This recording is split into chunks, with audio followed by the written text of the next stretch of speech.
Hey, what's going on today, YouTube? As the title says, these are the 4 things that I think you need to learn Japanese. So let's just jump straight into it.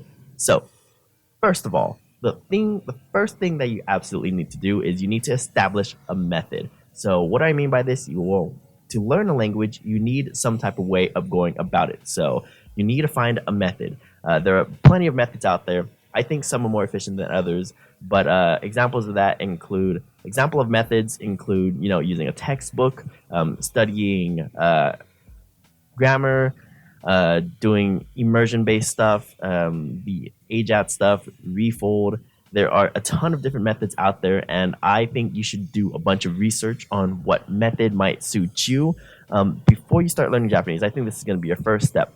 Personally, the method that I chose to go about it is the immersion method, using Refold and kind of AJAT, more so Refold to kind of shape my way of going about learning, and then Stephen Krashen and Steve Kaufman to further enhance what my method is. So that's mine personally. I think the immersion quote unquote method is going to be the best for me, but it may be a little bit different for you. So research a method, go look at prominent figures who have done that method and see if there are any successful people. Go on Reddit forums, stuff like that. But find a method so that you know what you're going to be doing in the beginning. So, this leads into my point number 2. You're going to need a plan. So, you need a plan. If you go into learning Japanese without a plan, you're most likely going to drop out. That's kind of like, imagine you just go to school and you're just jumping from class to class without actually knowing what you're going to be learning in those classes. Each teacher has a plan, and so you're going to be your own teacher in this case, so you need to build a plan for yourself. So a simple plan for Japanese is first, start with hiragana, learn your katakana, and then start slowly introducing yourself into easy level content, then getting more difficult and higher and higher and higher. So, that's a very simple and a very basic plan, but you need a plan for going about learning the language. And so, what I recommend you do as a beginner is go watch people who have learned the language, who have studied the language, and go watch what they did in the beginning. Watch how they describe their journey, and watch what they do. People on YouTube do. There's a ton of stuff on YouTube. There's a ton of things on Reddit. You can read a bunch of things online. On YouTube, there's like Steve Kaufman. He talks about his journey. You can go look at Matt versus Japan.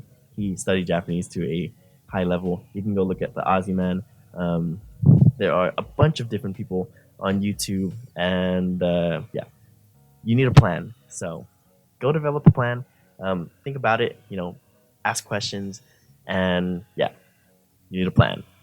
Additionally, you can add how many hours per day, but that's going to build upon what method you're doing and how you separate those things into your day.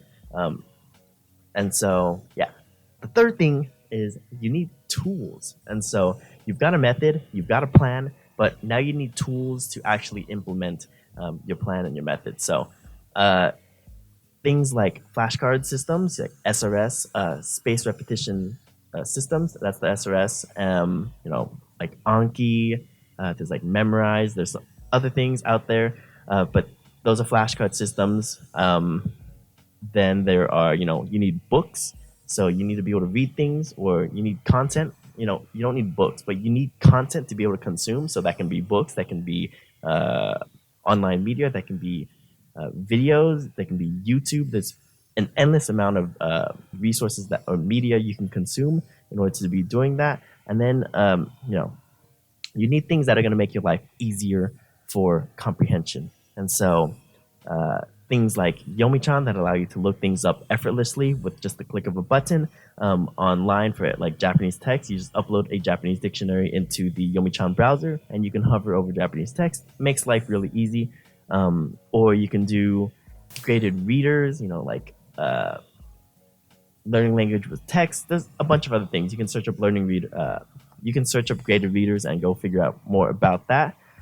But you need tools to go about learning your language. So recapping like flashcards, you need to be able to look things up quickly. You need media to consume and stuff like that. So last thing is the fourth point, and this one is kind of arbitrary, but you need motivation and you need patience. So, I could have put this point as number one. The biggest thing you need is a continual motivation. So, no motivation means you're going to drop it. Uh, you need something that's going to keep you motivated during the language. So, if there's nothing motivating you, you're not going to find a way to continue doing a language. Henceforth, I think you're just using too much time trying to learn Japanese. So, find some type of motivation. And with that motivation, establish patience so that over time your comprehension will increase and it will grow. So you need patience and motivation. It's an easy thing to say, hard thing to do. And I find myself, still struggling with certain motivation parts to continue with the language. But, I find these little things and find myself continually motivated to learn the language. So quick, short, and sweet. I'm just going to keep it at 4 points. There are a bunch of other things that I could probably talk about that I've experienced in my journey, but these are the 4 things that I think you need. So yeah, if you'd like me to talk a little bit more in depth about anything that I talked about in this video, please, comment down below. Let me know what do you want. I have my Discord chat as well. You can go join my Discord and ask me questions there. I'm always on my Discord, and I'll probably respond within a couple of hours or the day. And yeah, good luck with your studies out there, and I'll see you again in a future video. See you later.